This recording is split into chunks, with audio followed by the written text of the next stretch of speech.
Good morning, DGiT fam. Adam Dowd here, ready to explore the depths of technology with you, my collection of executive officers. So let's rig for dive, seal up all the hatches, and let's see what this baby can do. It is April 30th, 2019, and this is your DGiT Daily. Google had its earnings call yesterday. Actually, it was Alphabet, but everyone still calls it Google. Anyway, spoiler alert, Alphabet made a crap ton of money. They made more money than all of you podcast listeners combined. And I don't mean listeners of the DGiT Daily. I mean everyone who has ever listened to a podcast ever. More than all of us, they made $6.6 billion with a B dollars in profit in this quarter, and for the record, that's 5.5 Avenger Endgames in sheer profit. And frankly, I'm not sure which of those numbers is more mind-blowing. Some other numbers? Profit is up 17% from last year. Alphabet employs close to 100,000 people, and yet remarkably, investors found something to whine about. It seems Google might be topping off the well when it comes to ad revenue. I guess $6.6 billion just isn't what it used to be, huh? Tough break, Alphabet. But let's talk about Google hardware for a moment. Pixel smartphones are not selling well, actually declining year over year from last year, and Pixel sales were already not doing well to begin with. Sundar Pichai was a little defensive about it. He pointed to the Google Home speaker as a market leader, and it should be, but it isn't. And he also noted that Google's commitment was strong, or at least as strong as Google's commitment is about anything, that is. CFO Ruth Porat said one of the most confusing sentences I have ever heard, so I'm just going to read it out loud to you. She said, quote, "Hardware results reflect lower year-on-year sales of Pixel, reflecting in part heavy promotional activity industry-wide given some of the recent pressures in the premium smartphone market." Wow. Fortunately, Tristan is here to Google translate that Greek into something vaguely resembling English. Parat said, "No one is selling premium smartphones very well, and because of that, other OEMs who aren't making $6.6 billion a quarter, well, actually no, they probably all are, but anyway, they're all pouring money into advertising, which we're not really doing, which is really ironic when you think about it. And anyway, that other advertising is squeezing the Pixel out of what little market share there might have been in the first place." Of course, the current argument is still that Google doesn't really want to sell smartphones. The logic is that if Google wanted to sell the Pixel like gangbusters, they'd slice a little bit of that $6.6 billion off and shoot it into the advertising arena that it already controls. This seems like the Nexus series of smartphones. Nice hardware, meant to show off the best Google software you can get. Also, it's a platform of true diehards. They're diehardish enough that they'll drop $800 on a phone category that used to sell for $400. These people are the perfect beta testers for new versions of Android and new features like Google Duplex or Pixel camera software. Google also confirmed that there will be device announcements this year at Google I/O, which all but confirmed that we'll be seeing the Pixel 3a and the Pixel 3a XL next week, and holy crap, how is it May already? So while we prepare to close the book on April showers and welcome May flowers, let's head into the roundup!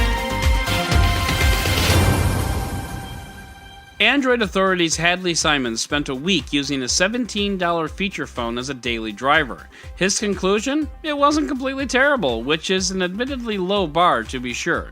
He used an MTN Smart S, which is a Kai OS features phone that has a few Google apps integrated like Google Maps, YouTube, and Google Assistant. The phone itself is fairly capable, but it had no multitasking capability. So what that means is if you're watching a video and you get a text message, after you respond, you have to go back and find the video again. No frickin' thanks. But hey, Hadley, we appreciate you taking one for the team. Respect, brother. You might remember back around the time of MWC, we reported on the Energizer PowerMax P18K Pop, the inch-thick phone with an 18,000 milliamp hour battery. Unfortunately, the company put this phone up on Indiegogo with a $1.2 million funding goal, and it only brought in about 15 grand, which is a little sad. It seems our demand for thicker phones with bigger batteries only goes so far, which is not terribly surprising, but if other OEMs point to this thing as proof that thinner is better, I'ma have to slap someone. Last week, a Tesla spontaneously combusted while sitting in a parking garage in China. The fire damaged several other vehicles around it, but fortunately nobody is hurt. Tesla is investigating. Well, now social media in China is letting Tesla have it, with some folks even comparing the Tesla to the Note 7, and ouch, bro, try and keep the gloves up. But I think the most interesting line from the story is this one. Business Insider was interviewing Tu Li, a consultant and founder of Sino Auto Insights, who said, quote, "As long as it's a foreign brand and the people aren't getting too fired up, the government will allow complaints on social media." Oh, you'll let us complain, will ya? How very generous of ya. Millennials, you are ruining everything! That's actually not true. But there is one thing that we can blame you for, and that is the Samsung Sero, a 43-inch TV that rotates on its stand to show videos vertically. Samsung specifically cited millennials in its research that brought the TV to fruition. Of course, Samsung also cited that millennials like watching vertical videos on services like Instagram and Samsung?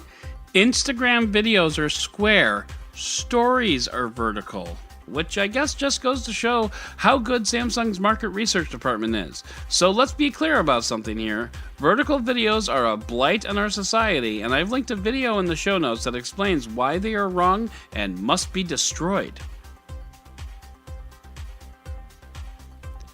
You may have heard the argument that electric cars produce more pollutants from manufacturing and disposal than gas-powered vehicles, and therefore all you pot-smoking, tree-hugging, Prius-driving hippies are actually doing more damage to the environment. Well, that's all a big pile of freshly composted bull poop, folks, and Jalopnik breaks it all down for you. Bottom line, at the very least, electric vehicles are good for the environment. At best, they'll save us from a global catastrophe. And finally, and I like The Guardian as much as the next guy, but this article has so much tinfoil wrapped around its head, I'm kind of surprised it got published. It seems a beluga whale wearing some kind of harness started hanging around Norwegian fishing boats and tugging at the lines and netting and generally being a nuisance. The conclusion? These whales sent from Mother Russia as part of secret program to train beluga whales into Special Forces KGB. Does The Guardian just not bother to have editors anymore? I mean, was it a slow news day? What the hell, Guardian? So that is going to do it for today's DGiT Daily. If you'd like to learn more about any of these stories, check out the links in the show notes and subscribe to our daily newsletter on DGiT.com. And if you like what you heard, subscribe, leave a review, and don't forget to tell your friends about DGiTDailyPod.com. Once again, I'm Adam Dowd, Dead Technology on Twitter, and we'll talk again tomorrow.